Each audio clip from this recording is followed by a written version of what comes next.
చేతు hand fracture ఇట్లా జరగడం వల్ల నాకు కొంచెం ఎక్కువ ప్రాక్టీస్ లేకపోవడం, స్టడీస్ మీద ఎక్కువ పెట్టడం అట్లా జరిగిపోయింది. ఈ గవర్నమెంట్లో ఉన్న సార్ వాళ్ళు అయితే ప్రతిదానికి వాళ్ళు సపోర్ట్ చేస్తారు. వాళ్ళు సపోర్ట్ చేయబట్టే నేను ఇక్కడ ఉన్నా. ఓకే, ఇప్పుడు నేషనల్ ఫస్ట్ మ్యాచ్ ఎవరితోనే నేషనల్లో?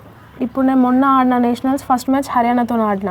ఇక్కడ మీకు కోచింగ్ లోపం ఉందనుకోవచ్చా తెలంగాణ రాష్ట్రం నుంచి? అవును, టైం కూడా లేదు చదువు అని చెప్పేసి. అదే నేను ఇంకా ప్రైవేట్ కళాశాలలో ఉన్నా కాబట్టి ఏ అవసరాలు ఉన్నాయి? కోచింగ్ లేకపోతే ఇంకా అనేక రకాల ప్రాక్టీస్ లేదు. నాకు ప్రాక్టీస్ చేయాలా, ఎక్కువ ప్రాక్టీస్ చేస్తే కొంచెం ముందరికి వెళ్ళడానికి అవకాశం ఉంటుంది. ప్రాక్టీస్ కొరకు ట్రై చేస్తున్నా ఇప్పుడు అంతే. ఈ నెక్స్ట్ ఇప్పుడు వచ్చే అప్కమింగ్ ఇయర్లో మొత్తానికి ప్రాక్టీస్ మీద పెట్టాలని అనుకుంటున్నా. అంటే మీకు మంచి కోచ్ అవసరం అనే ఆప్షన్స్ ఇచ్చిర్రు. స్పోర్ట్స్ కాలేజెస్లో నీకు సీట్ ఇప్పిస్తామా, వెళ్ళి చదువుకో అని కూడా చెప్పిర్రు. ఇక్కడ హైదరాబాద్లో అనే వరంగల్లో ఉందమ్మా నీ గ్రూప్కి సంబంధించింది అని చెప్పిర్రు. హైదరాబాద్లో ఉంటుంది హైదరాబాద్లో నేను తీసుకున్నది ఎంపీసీ గ్రూప్ అనమాట. ఆ ఎంపీసీ గ్రూప్కి సంబంధించి అక్కడ అకామిడేషన్ అట్లా ఇబ్బంది అవుతుంది అని చెప్పేసి వరంగల్లో అయితే ఉంది, వెళ్ళమ్మా అని చెప్పిర్రు.